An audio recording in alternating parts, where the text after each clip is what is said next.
The heaviness of the situation that's going down in Africa, South Africa, Ghana, Nigeria, on the African continent right now, with the talks of xenophobia and its parallels to what's going on in the United States and its immigration policy, is really something I need to talk about, get off my chest, because I really can't focus on the things that I like to focus on, which is crypto technology and reviews. But here we have to draw some parallels because it's not a completely foreign concept. Some of the same talking points have been used in the United States for years to achieve a particular goal. We're going to talk about those parallels right here, right now on the Ujamaa network. Having an open and honest discussion on this topic is going to be paramount to getting past this impasse. What I want to point out in these top five talking points from Operation Dudula is one of the things that kind of gave me pause because we're not seeing both sides of this issue. We have the side that we need to see, which is the violence being perpetrated on foreign nationals for simply working in the country. Despite the charges, despite what's going on, you're talking about a group of people who are being attacked not by local officials, not by the police, but by the residents in a mob type mentality, destroying their businesses and physically accosting them. That must end. But we need to have a discussion to see exactly why this sentiment has been fermenting, not only in South Africa, but here in the United States, and how that sentiment got the current president in office in America. First, let's talk about the South African first narrative. This is a major do over for the American first narrative that the current administration pushed out to his supporters. What it stated is that these foreigners are coming to get your jobs. And this is what he would actually say on the campaign trail is that you're no longer going to have a country if we keep letting these immigrants in. This was a major talking point and it got a lot of people believing it.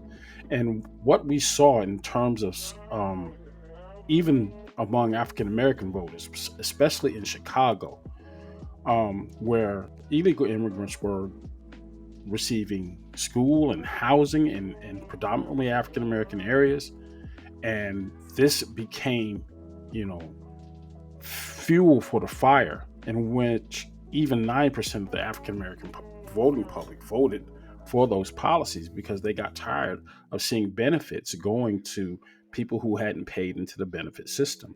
At least that was a talking point.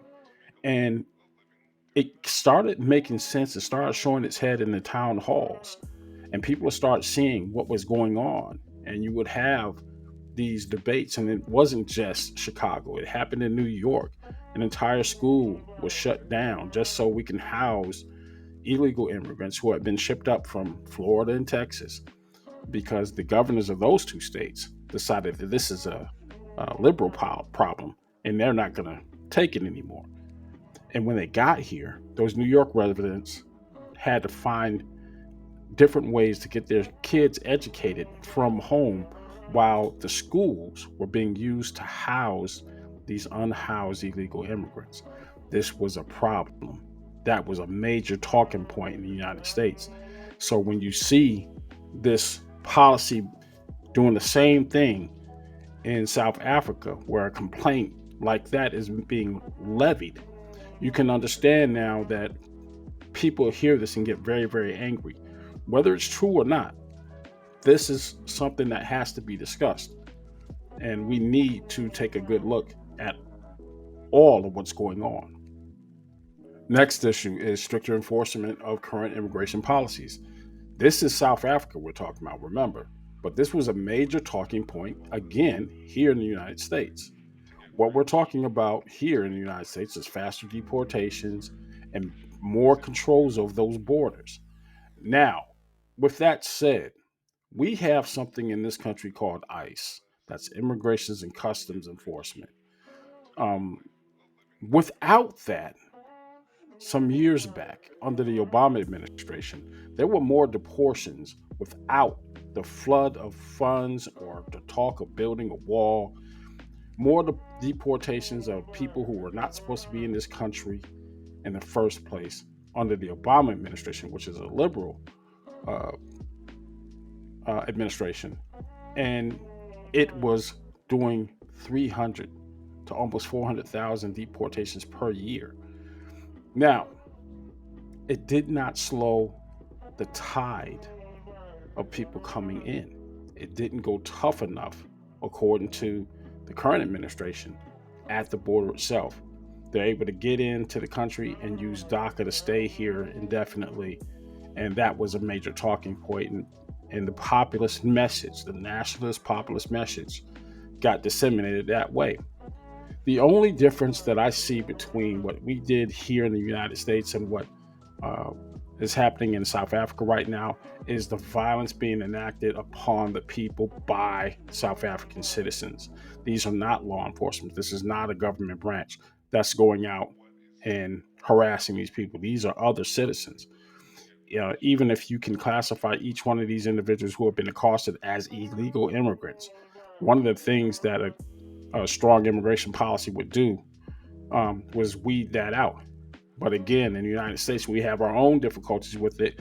And this was a major talking point, whether true or untrue, that made it possible for that issue to be talked about and framed in the way it was framed, and actually put his Latin American lives particularly in some serious trouble. Now, with the current policy, ICE has done far more harm to the American public, and with their increasing in detention centers. But it's a carbon copy of what is being done here in the United States in South Africa, and that is something that we need to be paying attention to. The jobs claim, again, right out of the page of Project 2025, we had something called DEI, and that went in conjunction with the claims that migrant workers are taking jobs away from American citizens. The truth of the matter is, the jobs that most migrants were doing were agricultural based, and no American can afford to work those jobs because of the wages being what they are. And now we're facing the backlash of that, where our food prices are gone through the roof because labor costs have gone up, supply has gone down. You have farms, mega corporations now moving in and jacking up the prices of those foods as we try to figure out a solution to this problem. Um, Early on, the migrant workers stopped showing up to these fields because they were literally being rounded up in these agricultural fields and sent packing to a detention center. The thought from the current administration was that, blacks in this country were going to just flock to these jobs. No, sir. No, sir. Not in a country where the average rent is $2,000 US per month for a one-bedroom apartment. This is just not feasible. And, commuting back and forth to a rural area where the population densities are scarce at best is just not a viable thing. There was a select amount of people who came to this country just to work those fields and live with the subsidies. And that was the biggest problem with that approach. You were subsidizing that labor with government taxpayer money. And so the opponents of those immigration policies lined up, picked it apart, and we literally put this in action. And we're living the result of that. The same thing is being said in South Africa, where an additional charge is that these migrant workers, or these undocumented workers particularly, are also doing business with the same apartheid type owners that South Africa just freed themselves from.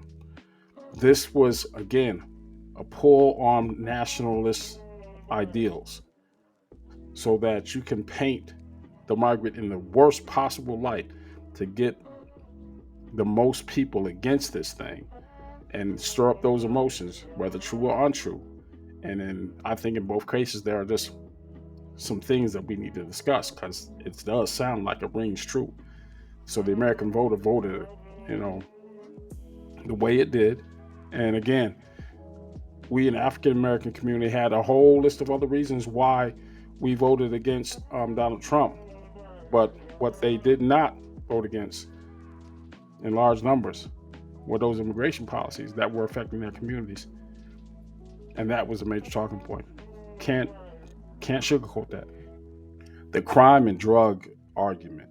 This one is a surefire way to make sure your base falls in line. We had a case here in Georgia where an undocumented Venezuelan migrant killed a nursing student at UGA.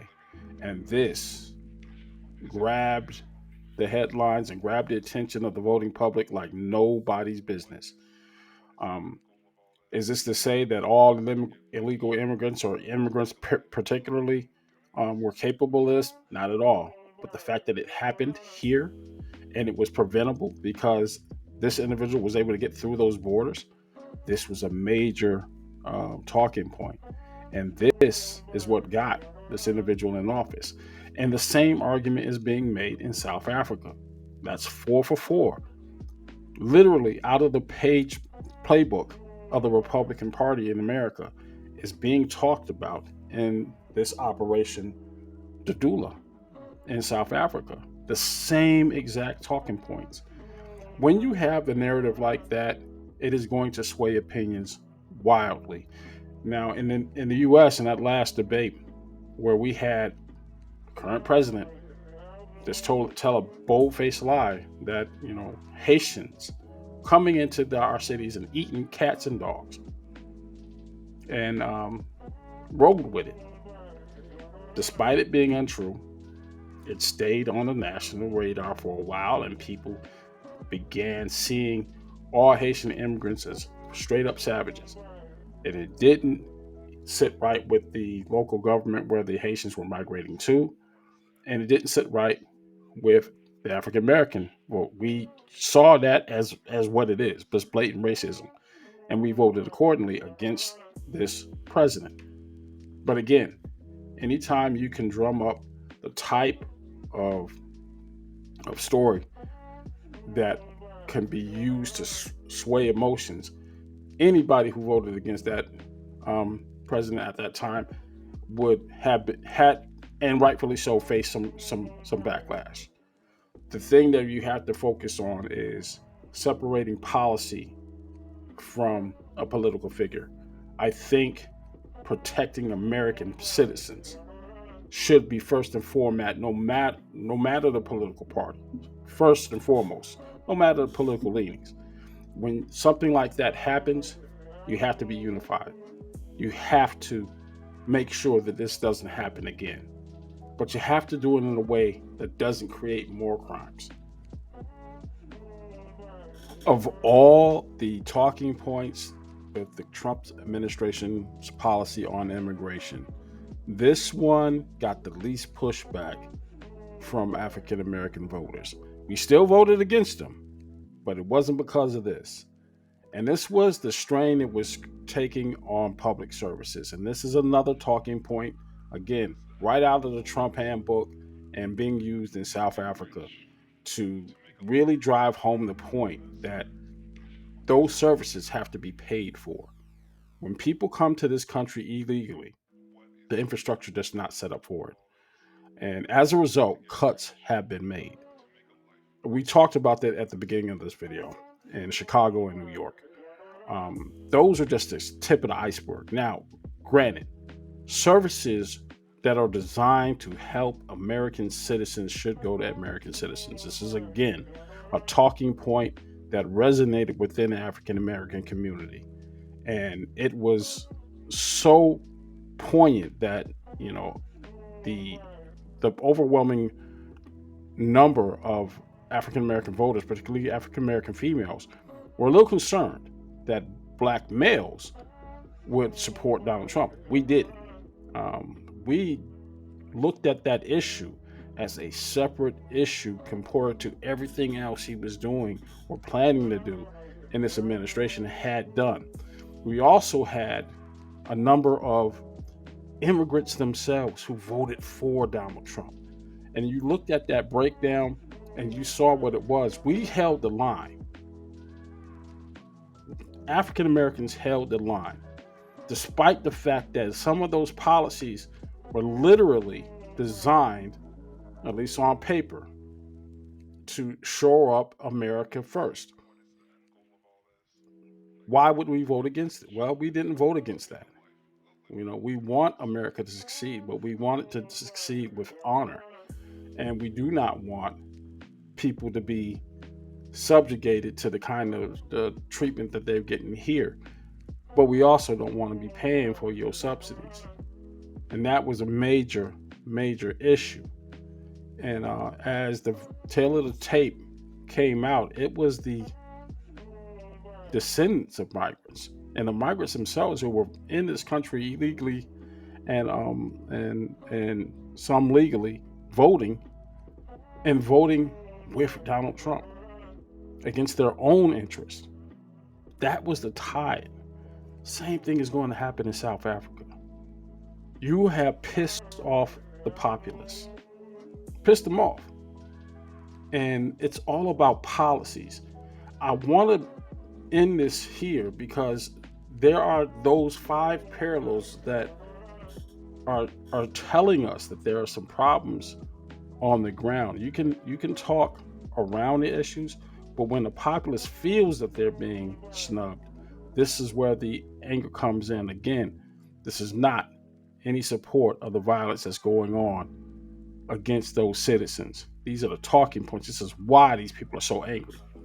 We have to look at that subjectively and answer those grievances before any gains can be made.